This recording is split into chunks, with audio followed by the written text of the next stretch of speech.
So what percentage of both of your portfolios are in Bitcoin and or crypto? And for the average person out there, the average listener, what percentage do you recommend that they would have reflected of Bitcoin in their portfolio? So I have a pretty large percentage of Bitcoin. I am a large owner of 𝗪𝗓𝗡𝗘𝗖𝗧. 𝗪𝗓𝗓𝗧 has a large owner of American Bitcoin. We hold over 10,000 Bitcoin at 𝗪𝗓𝗓𝗧. We have a lot of Bitcoin we're accumulating at American Bitcoin. We haven't shared the updated numbers yet. But I would say it's really, what is your investment horizon? If you buy Bitcoin, you're buying it and holding it, and you don't need or want that liquidity. And I think that's key. And so everyone has to think about, all right, what percentage of my portfolio can I just buy and hold? Like, Bitcoin is a volatile asset. Over the course of the last decade, it's compounded at over 7% on kind of an average annual basis. And so, but there are years where there's pull downs, and you have to be able to withstand those pull downs and not sell.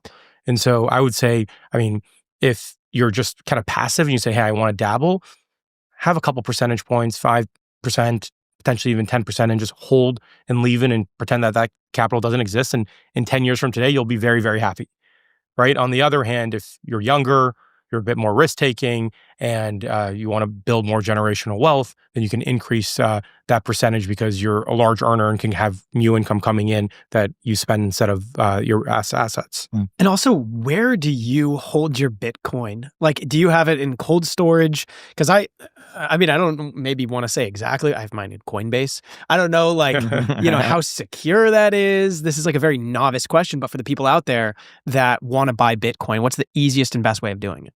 The amazing thing now, you can buy Bitcoin in 1,000 different ways, right? Go back 5 years, you had to buy it on a ledger and you had to kind of put it in cold storage. You were buying it mainly on DeFi, and it was a complicated process. It lost a lot of people, and it was hard. Now it's easy. You can go to Fidelity and you can stand up a digital asset wallet in 3 seconds. You can go to Schwab, you can buy ETFs, you can buy American Bitcoin. I mean, we're listed, so your stock account, you can literally go buy American Bitcoin on the NASDAQ as of 6 weeks ago when we listed the company, right? I mean, you can buy it through most of the financial institutions, and if you can't, you can buy spot ETFs, and if you don't want to do that, you can buy pure plays like us, and or you can go to Coinbase, or you can go to a Kraken, or you can go to a Binance, or you can go to 1,000 other places, or you can go back and do it the traditional way and own it on Ledger if that's what you choose to do. But Bitcoin has so many different kind of ways you can own it relative to where we sat 5 years ago. And I think it's one of the reasons that all of crypto has exploded the way it is, because a lot of people just didn't want to go through the hassle. A lot of people didn't want to go through the pain. And now guess what? The market opens up at 9:30 in the morning, and you can put $10,000 into something that you believe in. But I think Asher said it best. There's a lot of people who love crypto, and they'll hop in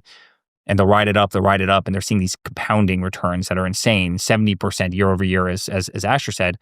And then all of a sudden it draws down 10% or it draws down 20%, right? And they lose their minds. They can only see a one-way arrow. And I think you have to have, they call them diamond hands, right? But like you've got to be able to hold, and you've got to be able to understand that you might have 5-6x the return, but you also might have 5-6x the volatility. And volatility is actually what's amazing in crypto. Go buy the dips, right? The people who have been successful in crypto are the ones who bought in here, rode it up. It might come down, and guess what? They dollar cost average back in, rode it up even higher. It comes down, they buy back in. Buy the dips in crypto, and the people who have done that historically have made an absolute fortune. How manipulated is the price of Bitcoin? Because I see all of these charts and analysis on Twitter, and they say, oh, this Bitcoin whale just came in and like shorted the market and then bought the dip perfectly, and like all of this stuff. And now there's this narrative out there that like someone's behind the scenes, like, being able to influence the market up or down like 10, 20%. Well, I think it's certainly easier to do with meme coins, right? Than it is Bitcoin. I mean, what's the average liquidity? Michael, our partner, would know this right behind us. Michael, what's the average liquidity of Bitcoin on 60 billion a day? So, somebody going in with $100 million isn't moving BTC at all, right? And by the way, there are people who take these wild bets. And by the way, I've seen as many go right as go wrong, where somebody goes in with 20x leverage on a BTC bet, right? And then, BTC goes down $1,000 and they get totally liquidated. Like, that's not how you play this game, in my opinion. I would never play the game like that. I really do believe in buying and holding long term. And I think if you buy Bitcoin and you buy and hold, and you buy into some of the dips at obvious times, and you open up your eyes in a 4 or 5 year period of time, I think you're going to have done exceptionally well. You know what's funny is, have you seen the stuff online where people are speculating that Barron is like a secret crypto whale? People on Twitter are like posting that. Yeah, it was really bizarre is the same tweets that come up about Barron come up about me in the exact same verbiage with the same images, just with a different face. I mean, apparently last week I bought $1 billion yacht. I'm not sure if you saw this. Oh, how is it? Hey, I've been really, really busy with Under Siege, so now this is how you relax. I guess I just forgot that I bought a $1 billion yacht. I guess I didn't know about that. I don't know the name. I don't know where it's being built. I know nothing about this yacht, but apparently I bought $1 billion yacht last week. And congrats. So you guys will be the first guests when we get this. Thank you. No, it's a joke. And then I'll see the exact same picture of the same fictitious yacht, and Barron Trump just bought a yacht, and it's. Don't believe believe credible people. Don't believe what you read on the internet, That's right? what we've come to experience as I think well. people like to think, though, that Barron's behind the scenes. Like I see him next to Trump as like, father, buy now. Or like, father, time to dump. It is funny. And I think people like he's a bit mysterious. Yeah. Like people don't see him. By the way, Barron's a sweetheart, and he's a great friend of mine. And he's really, I brought him into a lot of the crypto projects that we've done, and he's done great for himself, and we've had a lot of fun doing it together. But I can tell you that I look at those memes and I laugh, right? And by the They're way, hilarious. Yeah. A meme is meant to be funny, Yeah. right? I think sometimes I hope serious people or people who are trying to get into a space don't take this crap literally, because I think that's dangerous.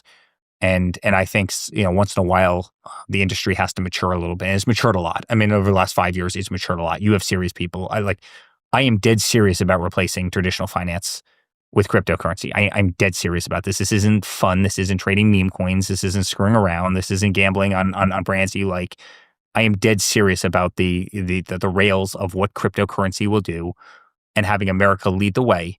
And curing so many of the wrongs that have been perpetrated against so many people, including both of you and me, based on what you just said. And so there's a lot of people. Asher, I mean, he's spending billions and billions of infrastructure, electrical infrastructure, the heaviest gauge wires you've ever seen, behind the biggest energy, formulation. I mean, in the greatest complexities you've ever seen. You look at one of our sites that mines Bitcoin, right? Every one of these computers is literally running underwater. They're all liquid cooled. All the chips are liquid cooled. I mean, this is space age stuff. It's real. It's tangible.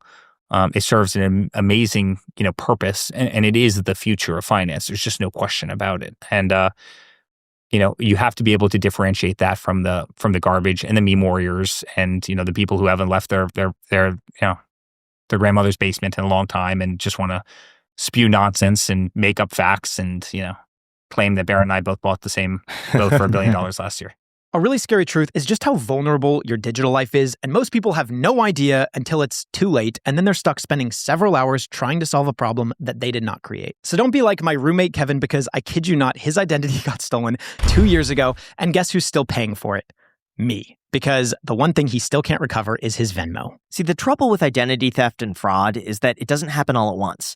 And by the time you notice, usually the damage is done. And that's exactly where our sponsor, OmniWatch, comes in. It catches problems early by keeping an eye on your identity, credit, financial accounts, and online activity altogether. And the best part is that setting it up only takes a few minutes, and then from there, it works quietly in the background all day, every day. OmniWatch monitors your credit activity, data breaches, and the dark web using AI-powered detection tools that are able to spot suspicious activity in real time. If it finds something unusual, you get an alert that tells you exactly what happened and the next steps to take. You can lock your credit, secure all of your accounts, and fight fraud with just one click. If identity theft does occur, OmniWatch connects you with US-based specialists to restore your identity and handle the damage with up to $2 million in identity theft insurance. So head on over to omniwatch.com/iced to get 50% off of your first month and see for yourself if your information's actually secure. Seriously, guys, the peace of mind is worth it. Protect your credit, identity, and online data today. Again, that is 50% off your first month at omniwatch.com/iced.